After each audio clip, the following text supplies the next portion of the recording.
সবাইকে জানাই শুভ জামাই ষষ্ঠী। হাই, আমি কোয়েল আর তোমরা এখন রয়েছো আমার ড্রিমল্যান্ডে।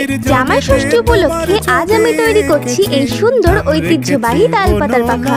লাল, হলুদ আর সাদা রঙের সমন্বয়ে পাখাটিকে দিয়েছি একদম বাঙালিয়ানার ছোঁয়া।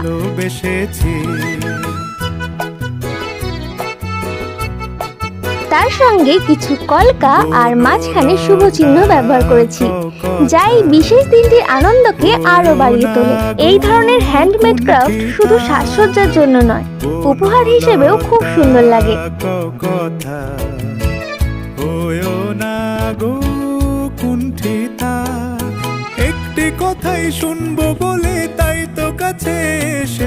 জামাই ষষ্ঠী স্পেশাল ক্রাফটটা তোমাদের কেমন লাগলো অবশ্যই কমেন্টে জানিও। আর ভিডিওটা ভালো লাগলে লাইক, শেয়ার এবং ড্রিমল্যান্ড চ্যানেলটিকে সাবস্ক্রাইব করতে ভুলো না। আজকের মতো টাটা, দেখা হচ্ছে পরের ভিডিওতে।